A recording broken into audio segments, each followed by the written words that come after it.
Hi, I'm Ørjan Nilsen. I'm going to show you a little bit the way around how I work in the studio. I use Cubase. I love the program, and I've used it for so many years I don't ever want to use another program. I'm going to show you a little bit about my process, how I start making a track, how I find sounds and make sounds, and find the right sounds. So let's see. I've already started up on a project where I've already made a kick. I can show you. Let's go in here. There we go. I use something called Metrum. It's somebody from the Vengeance Producer Suite guys who made this, and they are geniuses. Basically, you have 4 layers you can use. I usually use only 2, like a click for the high end of the kick, as you can hear. And then I make an oscillator as the low. I already made one with a nice tail. And also, I've made sure that it goes in the key that I want to use it in. For me, F is a nice key because it has the perfect amount of bass, and I've used it in a lot of my own tracks. So, okay, let's try. So I already made a kick. Now I want to have some sort of like a bass. And to be honest, there's nothing better than just using a regular sub bass, and massive, silent, everybody has this. So it's basically a sinus wave, and it's the low end of the bass. You can like layer them so much. I already made a couple of things, and I'll show you how I made them. So let's do this. To make a good low bass, I would suggest not having almost any high or mid end on it. Just use it as it's supposed to be, a low end bass. I use something called quadrifus to give it a little bit of, let's put it like tone, like color. Because when I do this, more dark, and then this gives us a little bit more sound. Let's start. Usual 4x4 kick.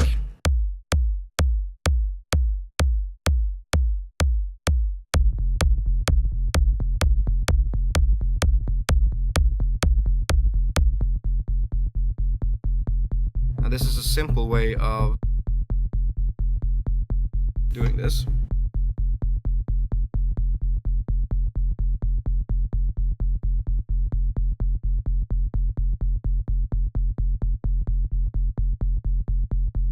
Now,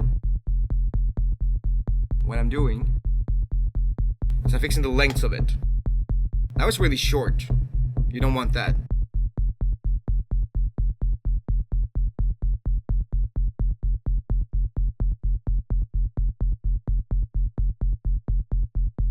I'm going to do this. I'm going to do a legato.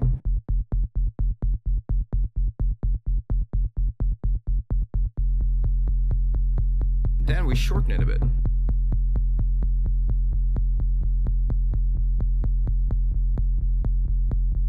Now that's a nice offbeat bass.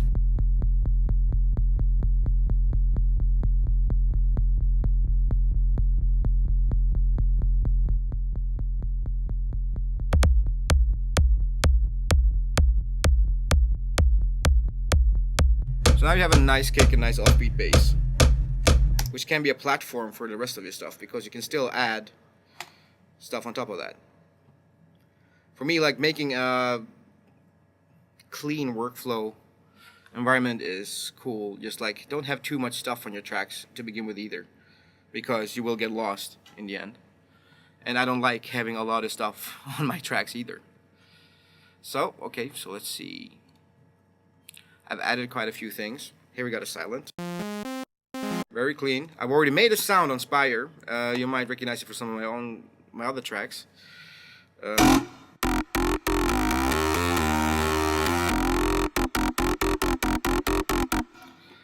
I'm going to do now is I'm going to replicate the same track again. So what we're going to do, I'm just going to take everything down, because it's all about effects. So here you go.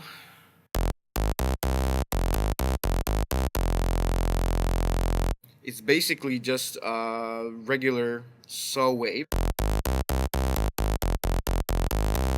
Now I got a little bit of EQ on it. I'm gonna take a little bit away of the low things because we have a sub bass up there.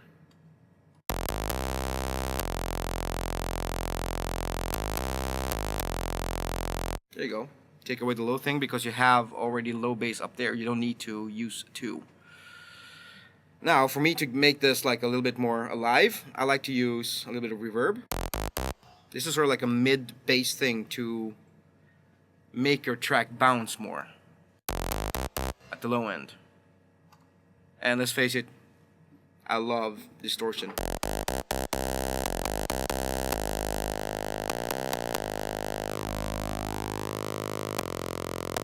This is basically something you can just modulate for like your own preferences, whatever you like. I like to have it a little bit more dirty. I like to have it a little bit more crispy.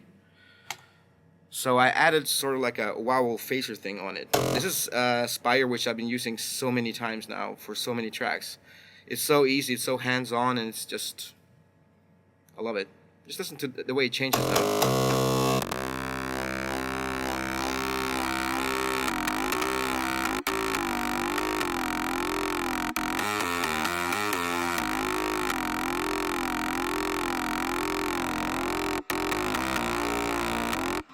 That's really cool.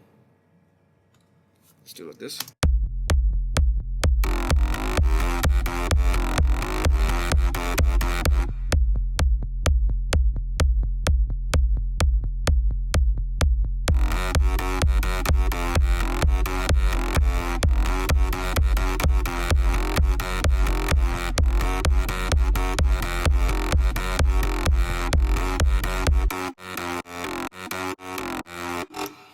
And all I did was put 3 effects on that synth. It's just a regular saw wave synthesizer, like an initial thing like you have in Silent or whatever. And just add distortion, a little bit of like wowel filters on it, and some EQ. Reverb as well, just to like make it breathe more. And that's all you need, and then all of a sudden you have like this sort of like electro-ish kind of moogish kind of sound to it.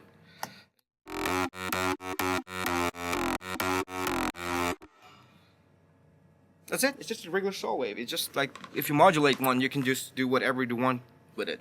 And Spire is a very good synth to do that with. But then again, you always have to have the bass and the kick. And now let's get some drums.